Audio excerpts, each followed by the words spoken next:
All right, good evening, and you are welcome to my channel and this session that I call Power Session with Jumoke.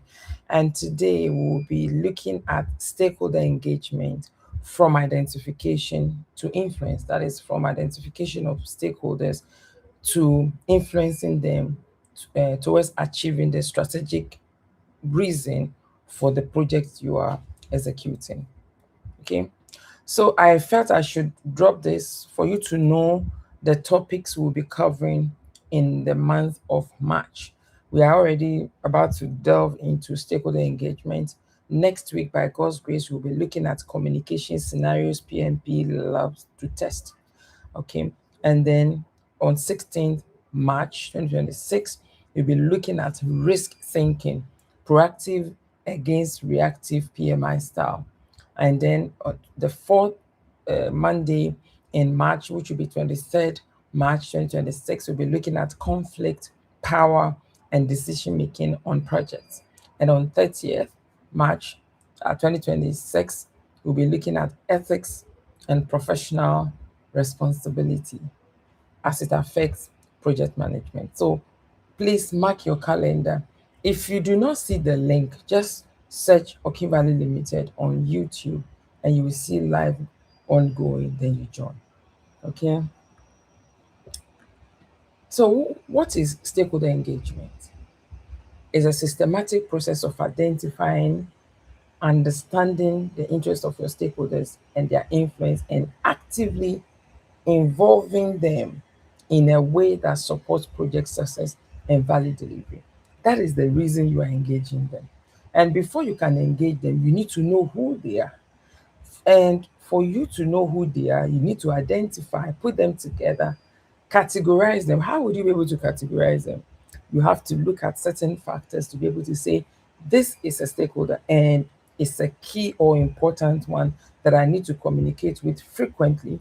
This is also another stakeholder that I need to communicate, maybe not as frequent as a key stakeholder. So, stakeholder engagement is a systematic process. So, it's not like something that you just do ad hocly.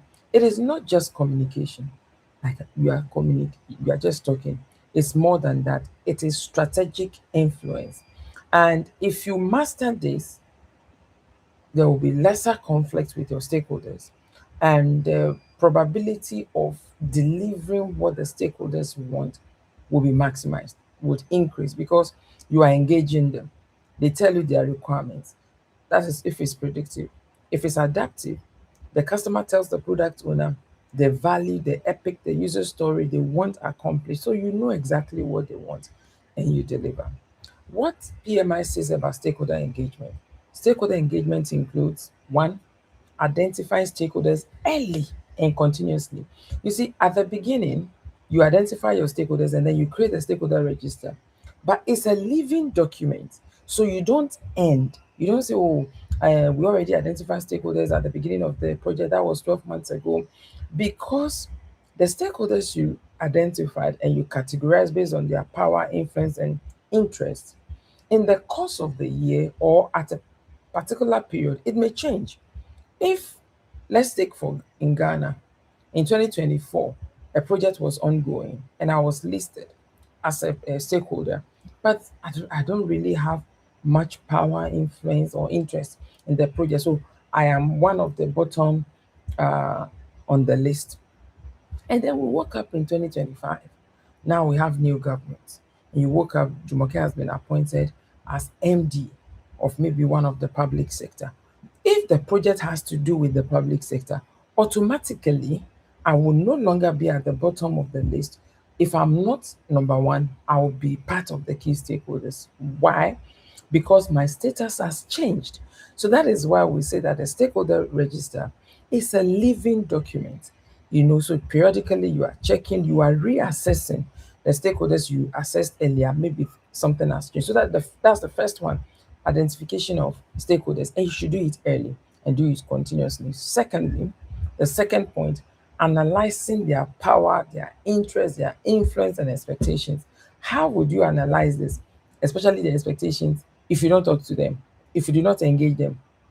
So that is why you need the list, to know how to engage with them. Then the third point, when it comes to stakeholder engagement, that you need to do after you have identified, analyzed, is to have planning tailored towards how you are going to engage them. So if you have five stakeholders, some of the stakeholders you may need to engage them every day of the week, some maybe three times a week, some maybe twice a week, some once a week, some once in a month. So it is when you analyze them that you'll be able to understand their needs when it comes to information and all that, and then come up with a plan to be able to engage them. Then the fourth step is managing and adjusting engagement throughout the project. Like I said earlier, that the stakeholder register is a living document. So you would adjust if my role, my position changes, in the course of the um, in the course of the project execution. So you don't go to sleep or put the stakeholder register under your pillow. That's what we did this. It's okay. We know whether it can change. So you identify, you analyze, you plan how you are going to engage them. Then you manage and keep adjusting engagement as the role changes. I keep using, maybe you wake up one day and President Mahama has appointed me, because you see, as you say, it come to pass, because this has become one of my favorite examples. And then the fifth one, you monitor changes in stakeholder attitudes and influence.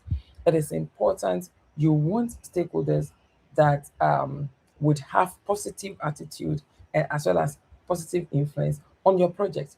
So you need to monitor. If it's changing, you want to find out. You don't relegate them or alienate them. You want to get closer to understand why their attitude and influence are changing. So it is, these five steps is proactive and it's continuous. It's not a one-time activity during initiation. It's continuous all through the project lifetime. So why stakeholder engagement matters? Why is it important to engage stakeholders? Stakeholders do not destroy projects suddenly. Oh. It doesn't happen like, hey, I didn't know, and boom, the stakeholders have messed up with my project. They erode them slowly through misalignment. If there's a small misalignment and you don't address it, it would eventually lead to destroying your project. If you have stakeholders that are silent, it means they are indifferent. If they are indifferent, you cannot just say, oh, okay, they don't really have in the, they don't really, they are not bothered. That's why they are not talking. Silence and indifference is dangerous. You want to know why they are not talking or why they are indifferent. Resistance, this one, they are facing you and they're telling you, no, this project will not hold, we don't want it. That makes it easier because you know their position and you may be able to address it. Or unchecked influence, you don't know how influential your stakeholder is. That could lead or destroy your project. Okay, most project failures are not technical. It's not because the project team members don't know what to do. It's not because the project manager, I said most project failure. So it doesn't mean all project. So it doesn't mean all project failures. Most project failures are not technical. It's not because the project manager is not good enough. It's relational. Sometimes it's just relationship with your stakeholders, and they want to show you where power lies. They may delay on funding, they may delay on releasing material, equipment for you, and all that. And so, how to influence stakeholders strategically is the goal of a project manager. So, when I say this, so let me repeat, when you are writing PMP exam, forget about the role you play in your organization. Because in your organization, you may not be the project manager. Maybe you hold a different position. You may not be the one that is leading the project. Maybe you play a supportive role. But when you are writing, when you are preparing for PMP exam, you've got to look at yourself as the project manager. Look at yourself as the person that is making the ultimate decision when it comes to the project. You are the person that is leading your project team. You are the person that understands the business acumen or business environment your project is operating from. You are the one that understands, or you have worked with your team members to come up with the process, and you'll be tested on those. So don't answer question like, oh, usually It is my boss who does this. You are the one doing it. And that is why the simulator is essential, because it helps in aligning your thought process. Spend money to get good simulator. Stop just searching Google, you see 3 questions, 4 questions there, because when you are able to practice questions, multiple questions, in uh, exam scenario setting, it increases your chances. It exposes your default mindset, how you are processing things, and then you'll be able to correct it before you write the exam. Now, we have said that the first step in stakeholder engagement is that you will identify stakeholder. No be so. So now let's look at it. Stakeholder engagement begins with intentional identification. It's not like, okay, are they one? Okay, let's see. No, it's either maybe you conduct brainstorming, or you do Delphi techniques, or and you checking historical information of similar previous projects. So it must be an intentional act, because, like I tell my student, the project is not about you, it's about stakeholders, which could be your manager, MD, CEO, or a customer outside, or a sponsor. It's about them. So you need to identify them quickly, you know, at the beginning of the project. So who is a stakeholder? A stakeholder is someone who can affect the project, who will be affected by the project. So who can affect the project? If the person can influence funding, if the person can influence um, compliance, maybe permits, so that individual can affect the project.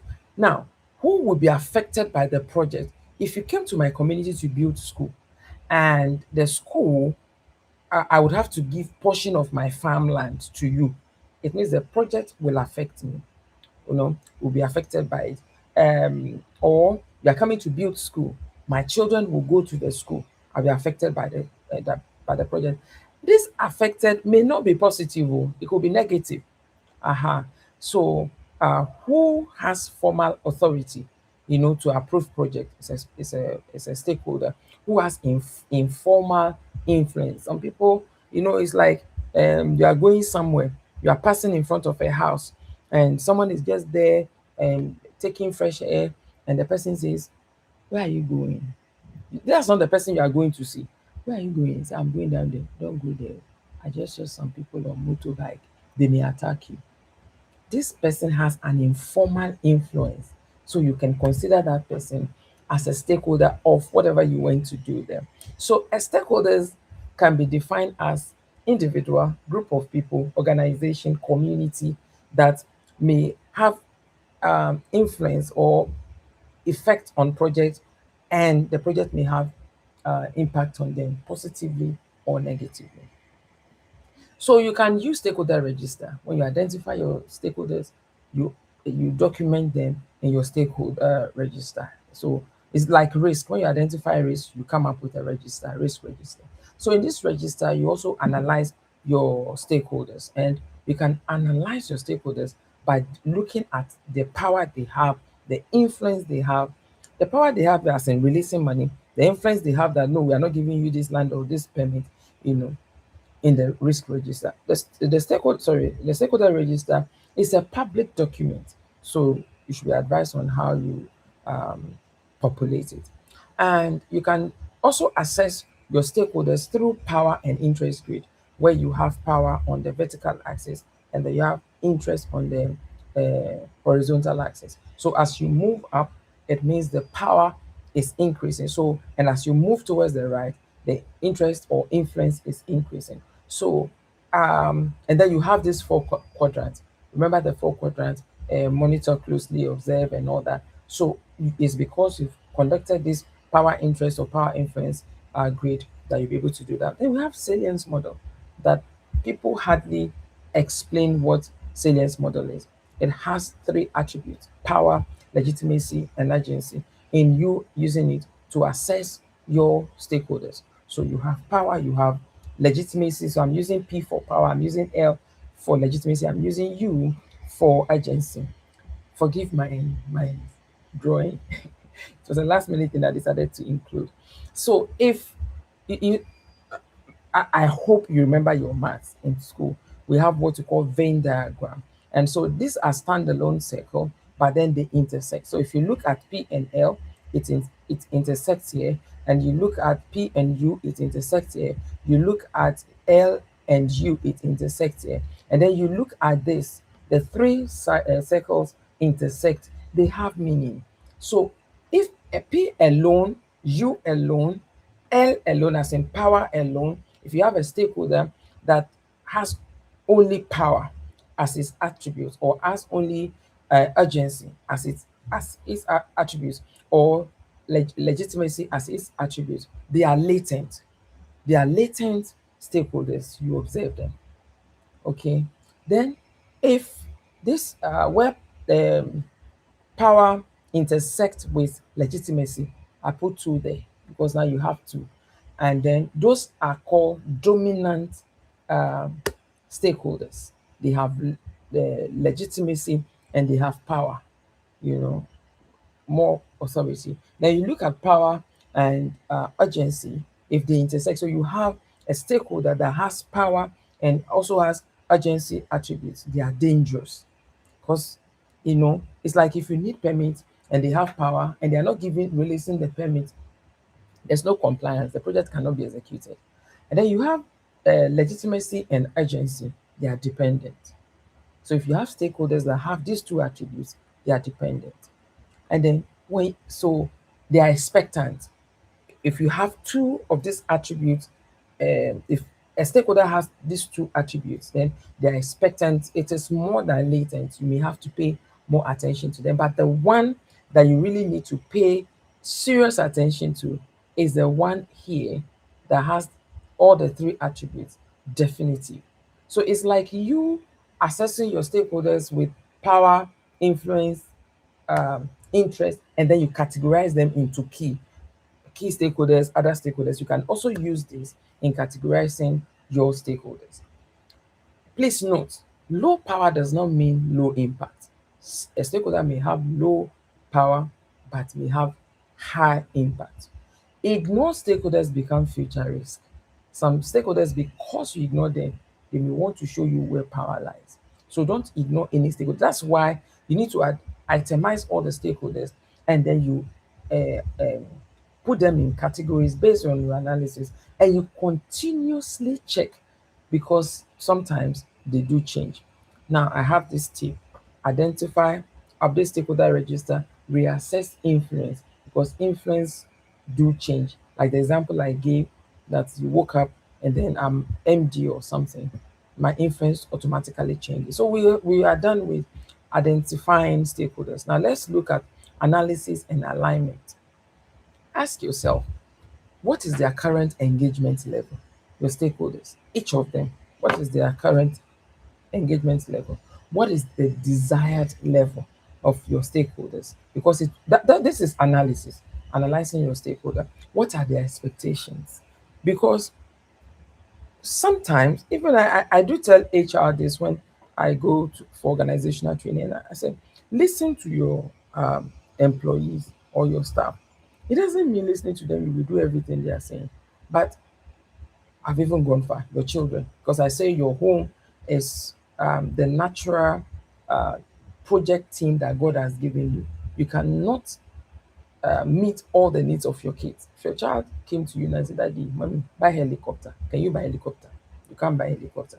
But if the child never voiced, if you never gave the child opportunity to voice that desire that daddy, mommy, buy helicopter, you will never know. And you will not be able, you will not be in a position to tell the child, you know what? Let's put it in prayer. Once I have money, I'll buy a helicopter. That is managing that child's expectations. That is what you're supposed to do as project manager. Manage the expectations of your stakeholders. So it doesn't mean everything they say is what you will do. And that is why in planning scope, you say the project will deliver X, Y. This project will not deliver this. So the scope states what the project will deliver and what the project will not deliver. That is the most accurate scope definition. Okay, and then you also want to assess what risk do this stakeholder represent to the project. Use the stakeholder engagement assessment matrix.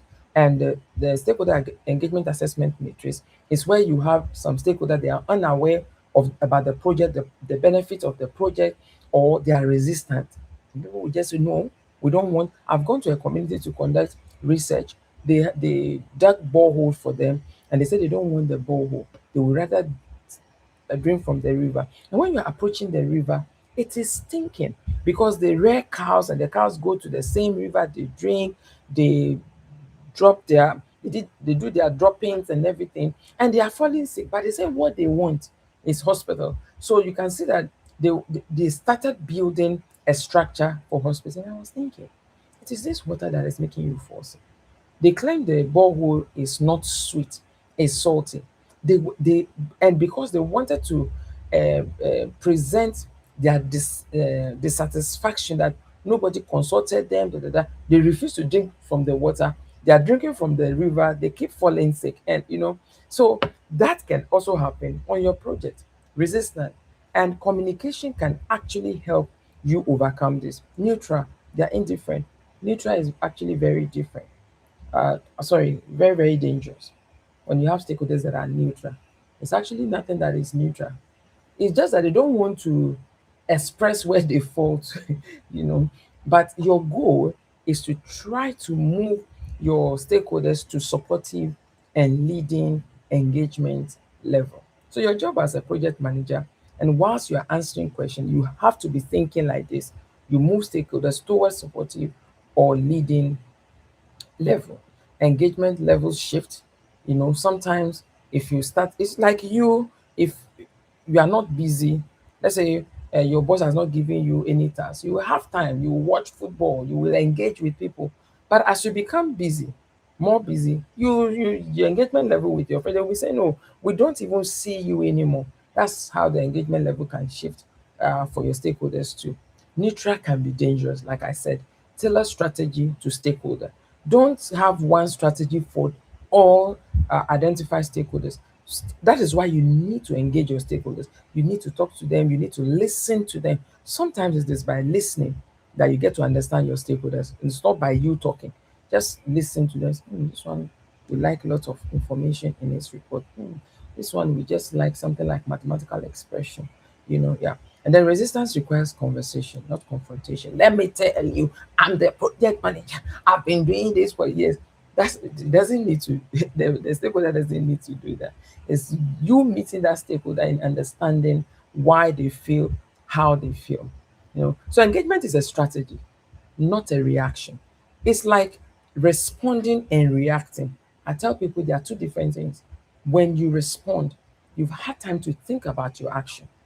That, okay, if I went this way. Reaction is a reflex. You slap, I slap back. So if you manage projects reactively, you'll be making a lot of mistakes and you'll be exposing the project to risk. So engagement is a deliberate, intentional act that you need to plan with your stakeholders. Okay.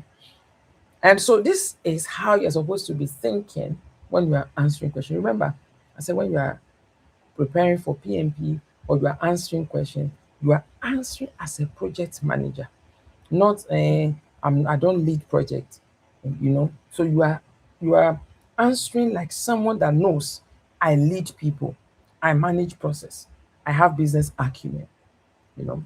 Then the stage three is influence and continuous management. Influence is not authority, it is credibility.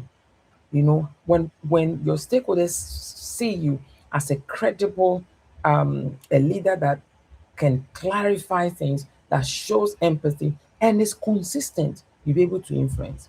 But if you come with this air around you that I'm the project manager, it will also show you where power lies. Effective stakeholder influence requires early engagement.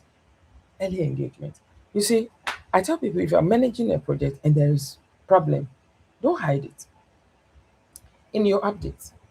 We're supposed to achieve two, let's say, interviews, because that's what part of what I do, research. We're supposed to complete 10 interviews. but we met resistance on the field. They went to market, and so we're able to do two. So tomorrow we intend to go early to be able to make up for what we couldn't do today in addition to tomorrow's task. You have successfully communicated your encountered challenge and also came up with possible solution, so that the project does not fall behind. So engage with your stakeholders, direct conversation before escalation. If there's a problem, say, don't just don't refuse to put in effort to solve problem before you escalate. It's like don't use escalation as way of escape. Okay, then active listening, really listening to understand the position of your stakeholders. If you do not understand what they are saying, how would you be able to help them come to understanding of where the project is going? So active listening is very, very important. Sometimes some people will tell you, "Are you happy?" "Yeah, I'm happy." How can you be happy and frown? It's contradictory. So, oh, okay, I hear you say you are happy, but I sense you are not really happy. Can you tell me what is going on in your mind? Then the person will be able to express. If you missed that, the person knows you are not listening.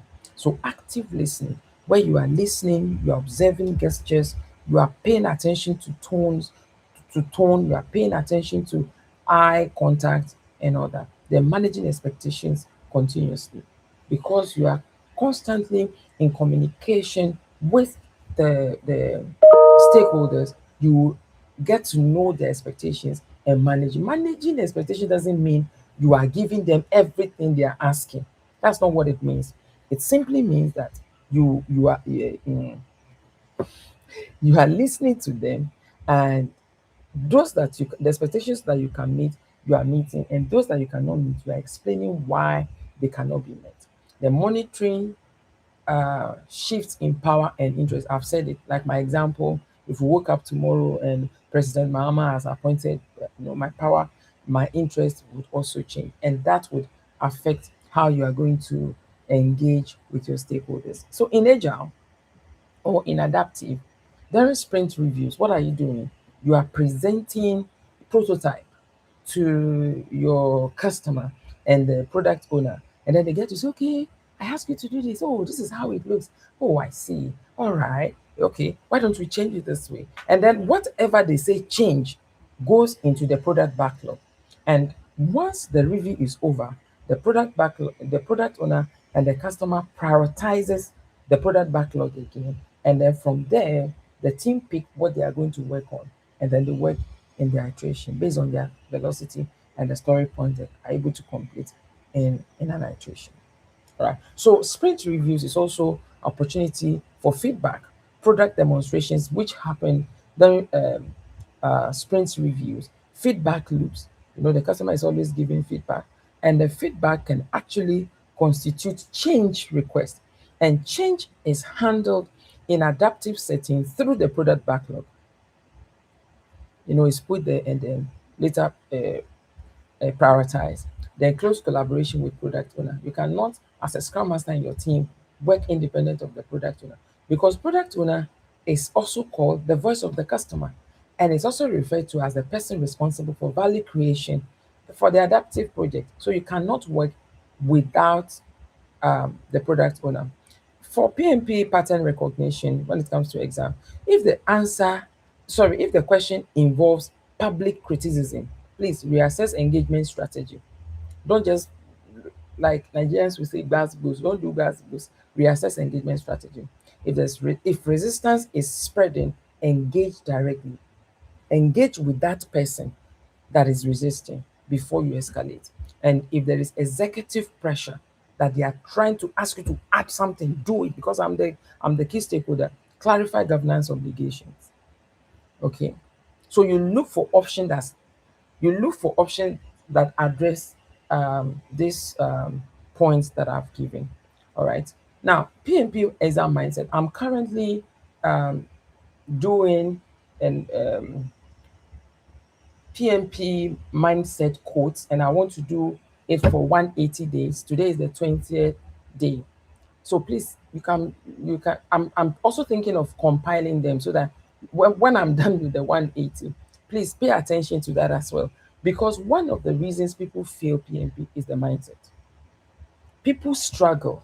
This is how we do it in my organization, and we do get results. Or they say, if PMI is saying it's done this way, it can also be done this way. And they are holding that it can also be done this way dear to themselves. But the project, the exam is not you.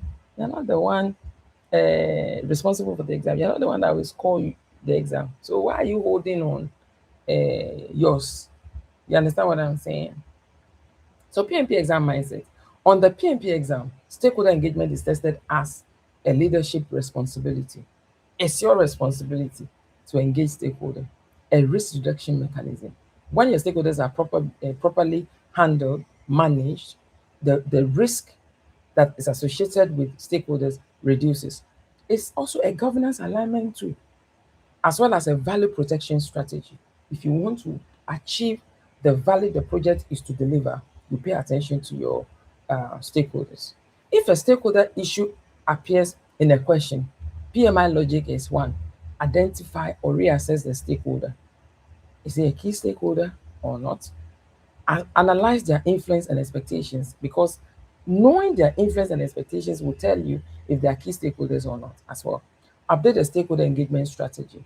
If influence changes, expectation changes, power changes, interest changes, you would have to update the stakeholder engagement strategy. The stakeholder engagement strategy has an important role in the stakeholder communication management plan.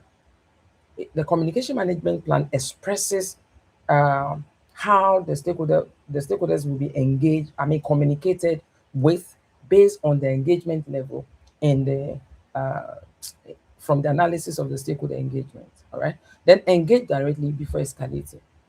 One of the conflict resolution steps with PMI is that the people that have issues. Sorry, what is blocking?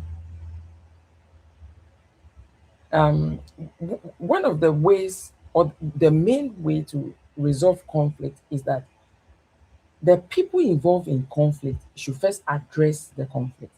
So if I have problem with Michael, for instance, I need to first have conversation with Michael.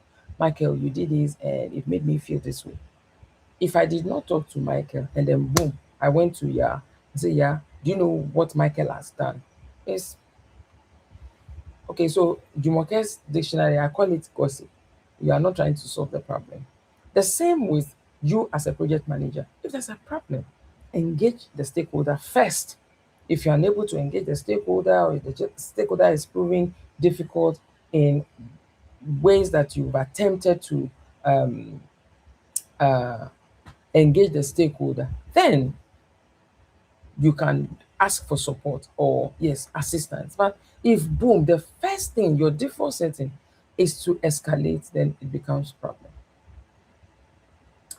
I'm sorry, I don't know how to move what is blocking to manage. And if you're interested in the slides, I'm happy to share with you as well. So here are key PMP concepts that you should please pay attention to. I've spoken about stakeholder register. When you identify stakeholders, you list them in a register, and it's a living document that identifies stakeholders and their key attributes. It's living because periodically you will be updating them. Then stakeholder engagement assessment matrix. This is where you compare current and desired engagement level. Sometimes a stakeholder is at the neutral level, and you as a project manager, you provide information, support to move them to supportive or leading engagement level. And then you have the power, interest, and salience models.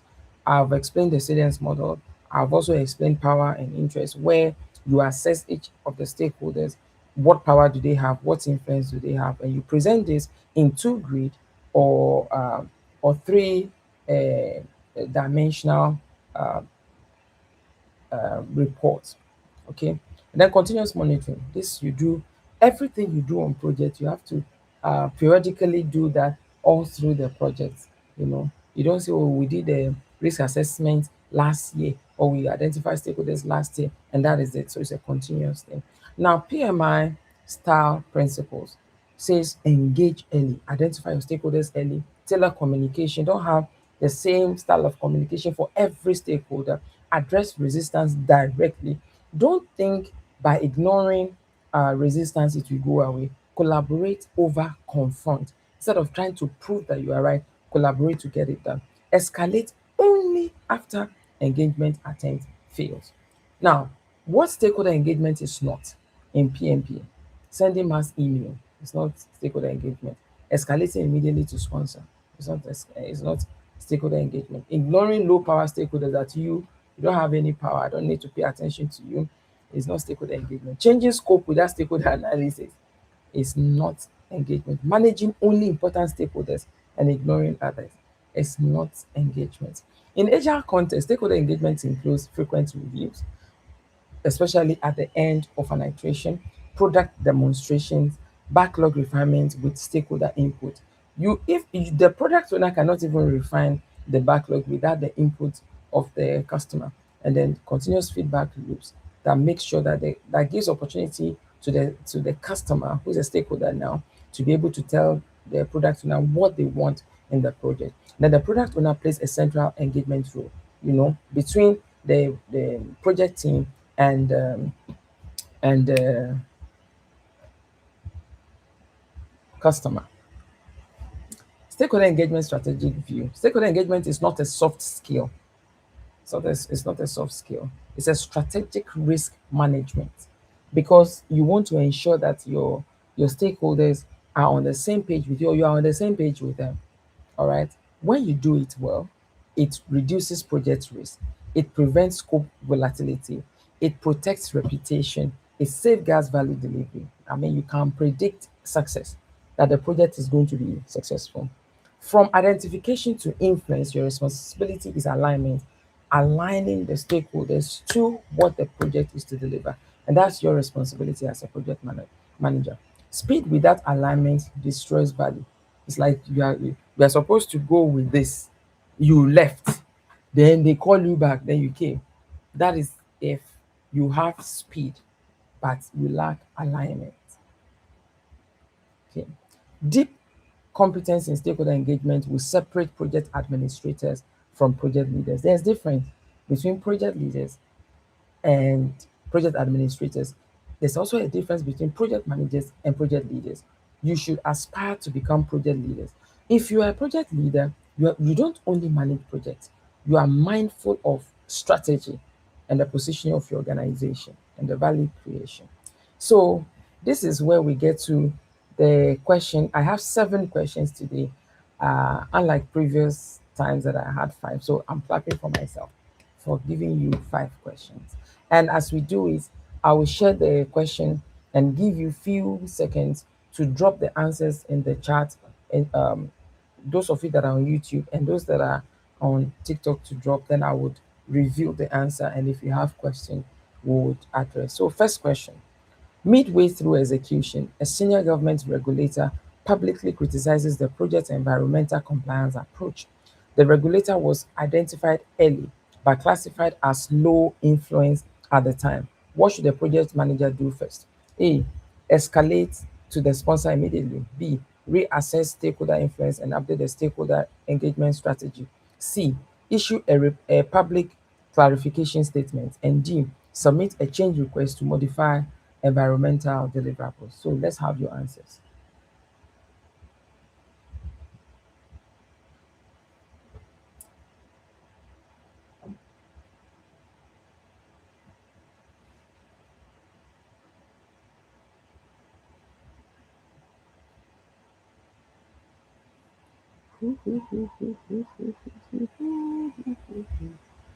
I see B, B, B, B, B. So it's B. Reassess stakeholder influence and update the stakeholder engagement strategy. Influence has changed, you know. So PMI logic, reassess, then update, register, adjust engagement strategy before reacting publicly or escalating. Well done. Well done. Everybody got it. B, B, B, B, B. Question 2. A powerful functional manager is neutral toward the project but consistently delays resource approval. The sponsor advises the project manager to push harder. What is the best action? Escalate formally to the steering committee. B. Increase reporting frequency to the manager. C. Conduct a one-on-one meeting to understand concerns and align expectations. D. Document delays and adjust schedule baseline. So yeah, all right. Okay. So now everybody is putting CCC. Is it that ah yeah? Okay. Yes. Conduct a one-on-one meeting to understand concerns and align expectations. Looks like today's questions are very easy, right? Delays signal misalignment, not defiance. PMI prioritizes direct engagement and root cause understanding before escalation or baseline changes. Question 3. During a sprint review, a previously quiet stakeholder expresses strong dissatisfaction with incremental deliverables and demands full scope delivery upfront. What should the project manager do first? A. Reject the request because HR favors incremental delivery. B. Escalate to the product owner. C. Clarify expectations and assess stakeholders' desired engagement level. D. Add full scope delivery to the next sprint.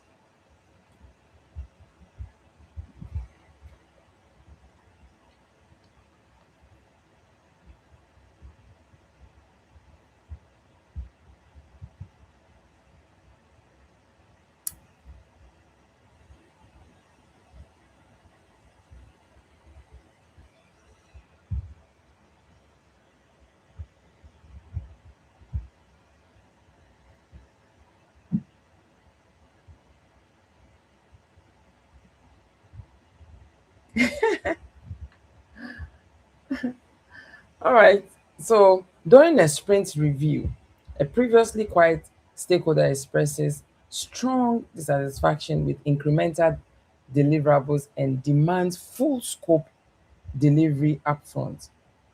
So you when there's problem, when there's problem, so the options that I see selected is C, escalate to the product owner. You have not done anything. You have not attempted to solve anything. This was C in the question.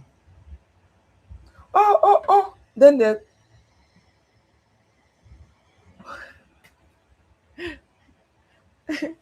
yeah. Thanks for calling my attention to that. Thank you. I didn't want it to be C. All right. So we are all saying the same. Clarify expectations and assess stakeholders' desired engagement level. Thank you. This is expectation misalignment. Okay. All right. Question 4. A resistant stakeholder begins influencing other stakeholders negatively through informal channel. The project manager has already conducted multiple direct meetings without improvement. What is the most appropriate next action? A. Remove the stakeholder from meetings. B. Escalate through governance channels. C. Ignore informal influence. And D. Issue a formal warning.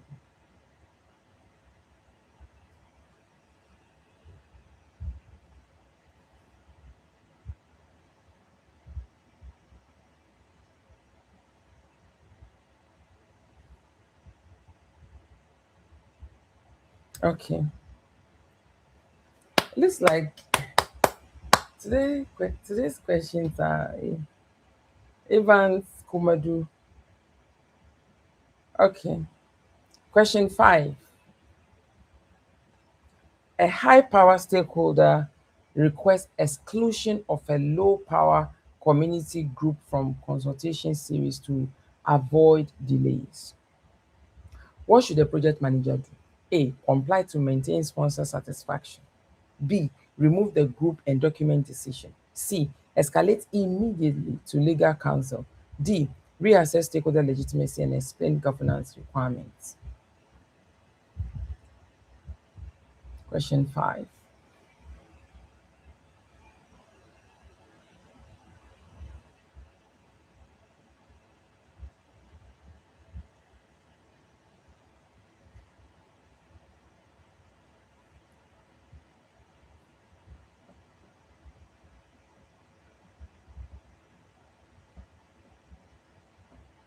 Okay.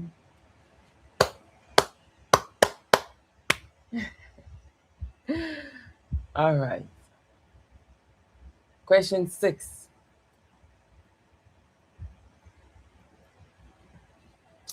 A new executive joins the organization mid project and begins questioning previously approved deliverables.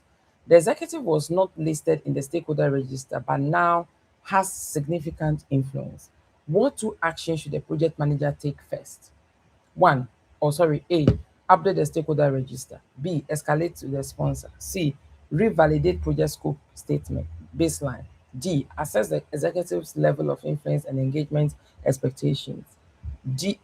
E, reject the executive's input because scope was approved. I just wanted to put one tweak. So you have to pick two out of these options. Let's have it. Let's have it. It's two. It has to be.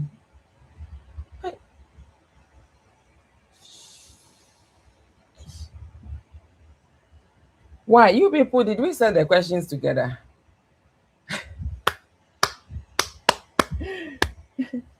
All right, the last but not the least.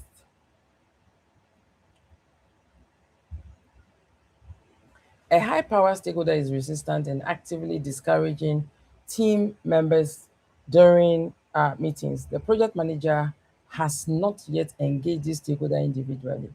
What two actions should the project manager take? A, facilitate a private meeting to understand concerns. B, escalate behavior to HR. C, update the stakeholder engagement assessment matrix. D, remove the stakeholder from project communications. And E, request sponsor intervention immediately.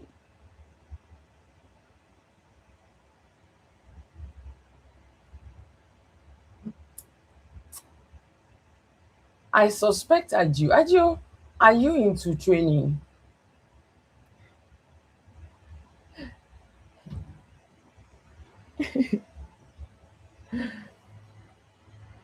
Yes, correct. AC is correct. So this is where you ask questions before we end the session. Do you have any questions you want to ask, suggestions?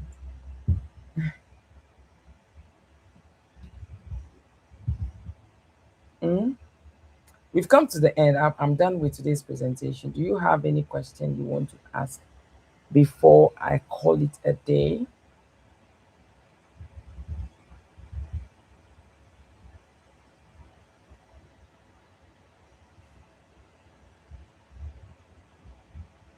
If you want to chat with me, if you want to chat with me, you can scan. Someone wants to see the nation to the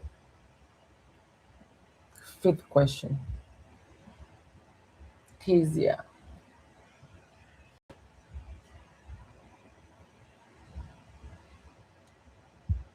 can you go straight to writing the PMP CP? You are, sorry, what is PMP CP? You mean PMI CP?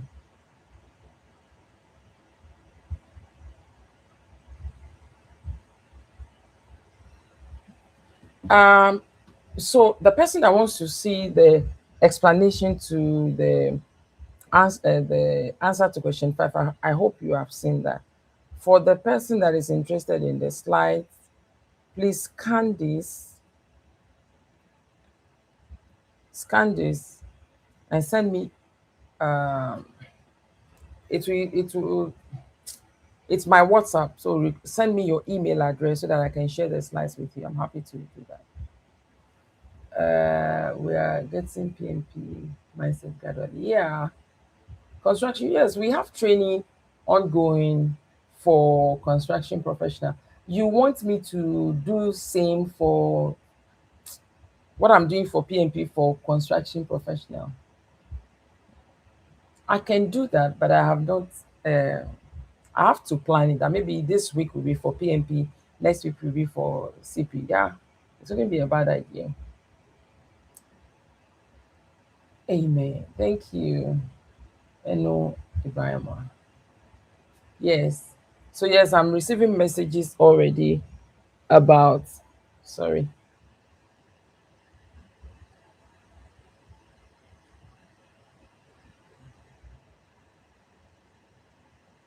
about the slides. So once I'm done, I will share it with you.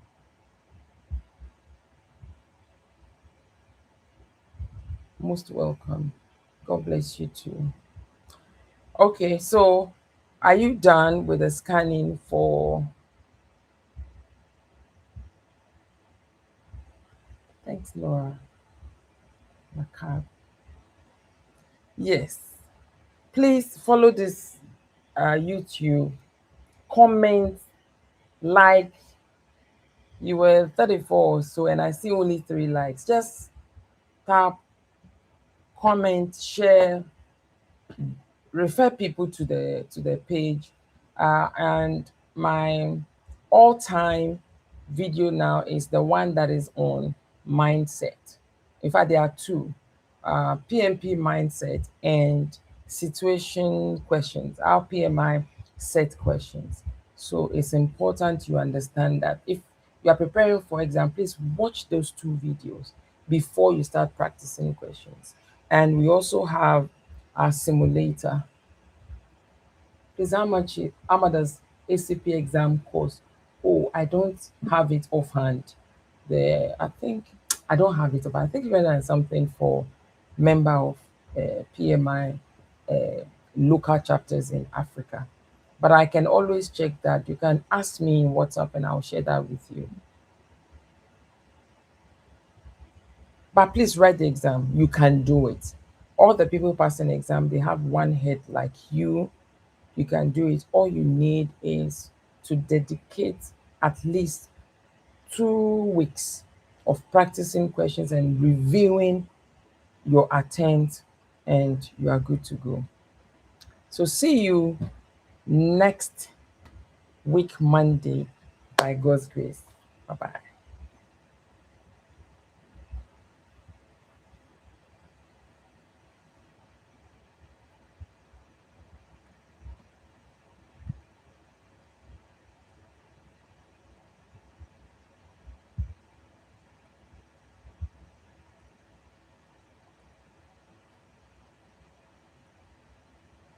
Da, da, da, da, da, da.